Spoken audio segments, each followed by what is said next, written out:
Gurgel, estou aqui na Comfortec para falar sobre aquecimento solar. O pessoal tem acessado aí as nossas redes sociais, o nosso canal no YouTube e tem feito algumas perguntas, e eu tenho comentado sobre coletores planos, né, que eu chamo de placas convencionais de aquecimento solar, e falo em tubo a vácuo. Tubo a vácuo para algumas pessoas ele é uma novidade.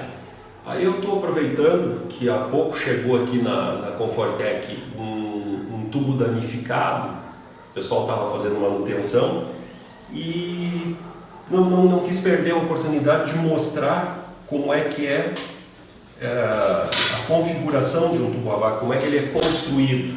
Eu tenho que tomar cuidado porque eu estou com um tubo danificado, que quebrou, o pessoal foi fazer manutenção, nem sei exatamente qual foi o trabalho, tá? Mas na mexida lá terminaram quebrando o tubo.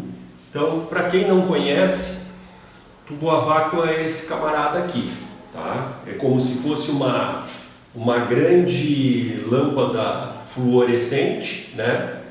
Ou aquilo que chamam de... tem alguns que chamam de êmbolo, sei lá, mas aquela parte interna da garrafa térmica, tá?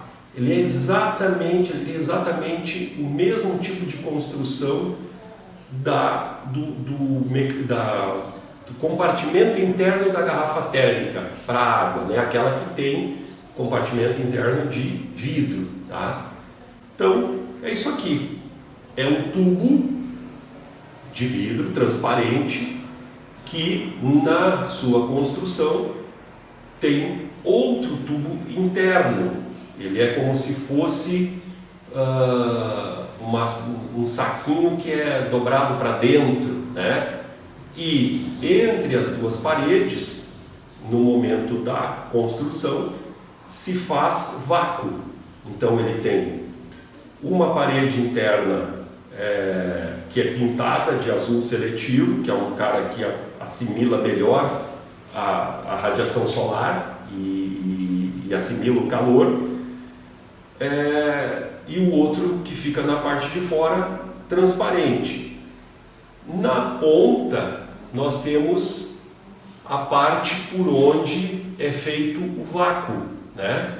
E aí, se a gente olhar, tem aqui uma espécie de um espaçador para manter o equilíbrio dessa partezinha, porque ele parece um saquinho mesmo que foi virado do avesso, assim, ó, tá no caminho de virar do avesso. A água fica aqui dentro, ó, tá? Aqui fica cheio d'água e esse tubo está conectado lá no coletor, que é o conjunto todo. Uma coisa que é importante, esse é um tubo de baixa pressão. Se nós formos falar de um tubo a vácuo de alta pressão, a configuração é diferente. Aí na realidade nós teríamos aqui dentro uma haste que direciona, que capta o calor e direciona esse calor, transfere para um outro conjuntinho aqui na ponta que concentra esse calor, transfere ele para a água, né? E o de alta pressão, por que ele é assim? Porque isso aqui, esse tubo de vidro, a vedação dele é feita com um anel de borracha, então é limitada a pressão que ele suporta. E a gente não pode esquecer que é vidro e não é um vidro de parede muito grossa. Então, como eu disse, eu não queria perder a oportunidade. Esse é o tubo acidentável. Então a gente consegue ver aqui, eu tenho que tomar cuidado para não me cortar, mas olha aqui, ó. Essa aqui é a parte interna do tubo, tá? Ele é o mesmo vidro da parte externa, que é como se fosse um grande tubo de vidro que foi amolecido e dobrado. Ele foi dobrado para dentro, né? Então isso aqui é vidro também, só que está pintado com tinta seletiva. A pintura é feita por dentro, tá? e a parte externa é vidro transparente, que a luz, a radiação solar pega aqui e transfere calor para a parte interna, que fica, na hora do uso, fica cheia d'água, né? Então, e ó, é um vidro de meio milímetro, mais ou menos, tá?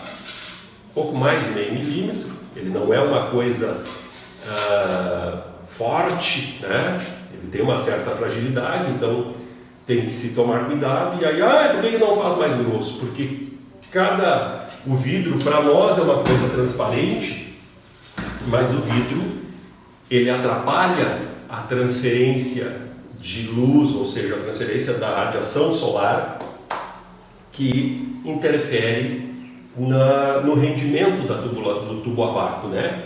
Então tudo tem que ter equilíbrio. Se o vidro for mais grosso, ele fica mais resistente, só que fica menos produtivo. E a gente lembra que isso vai em cima do telhado, e os telhados têm limites de tamanho, né? Então, dependendo do consumo de água, tá? que se quer, ou dependendo da produção que a gente imagina de água quente, a gente tem um número de tubos.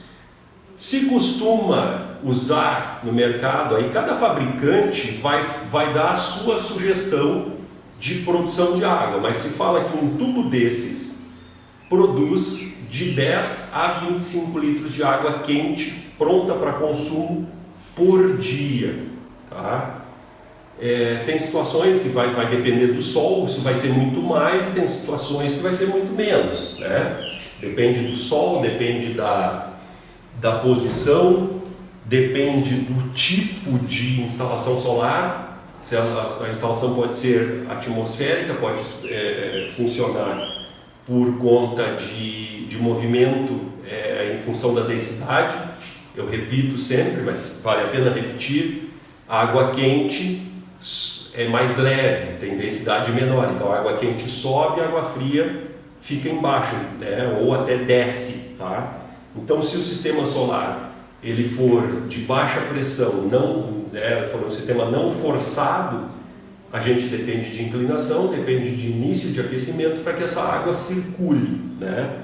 E se o vidro da construção do tubo a vácuo for muito grosso, a gente tem perdas consideráveis, ele termina se movimentando de uma maneira mais lenta, né? E às vezes o rendimento cai muito, tá?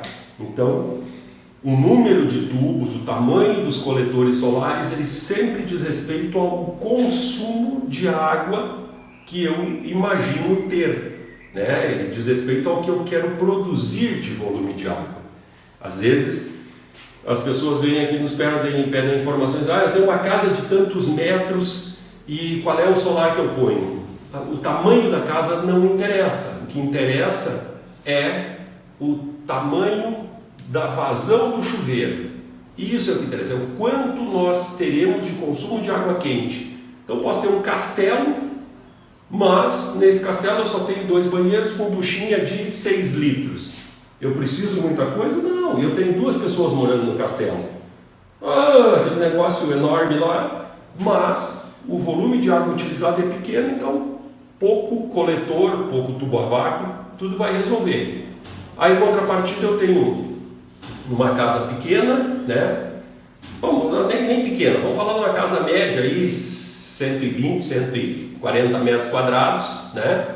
Ou vamos puxar para 80 metros quadrados, uma casa que já não é muito grande, né? Uma casa boa, razoável. Mas nessa casa moram 8 adolescentes e o chuveiro deles é desse tamanho. Vai faltar telhado para aquecer a água para essa turma, né? Precisamos de muita produção de água, e a produção é proporcional, tá? Sempre proporcional ao volume de água que nós pretendemos utilizar e consumir, né? Não é o tamanho da casa que define o tamanho do sistema solar. O que define o tamanho é o volume de água que nós queremos consumir e também a temperatura dessa água, né? Tá? Bom, eu queria mostrar, não perder a chance aqui de mostrar o tubo a vácuo como ele é, já que chegou para nós aí esse tubo danificado, tá? Então tá feito, espero que tenham conseguido compreender aqui, visualizar, né, como é que funciona o negócio. E lembrando sempre, entrem lá no nosso site, Confortec, www.confortec.com.br, Confortec Soluções, Tecnologia e Soluções no Instagram, Confortec Tecnologia e Soluções no YouTube, tá? Eu sou o Urgel e estou sempre aqui colocando dicas, tentando resolver dúvidas e abordando assuntos que são sugeridos pelos inscritos no nosso canal, aí, pelos alunos do nosso curso de aquecimento a gás, tá? Então a gente tenta aí todo dia ter uma novidade, algum assunto diferente e assim tentando colocar da forma mais didática possível. Um abraço, obrigado.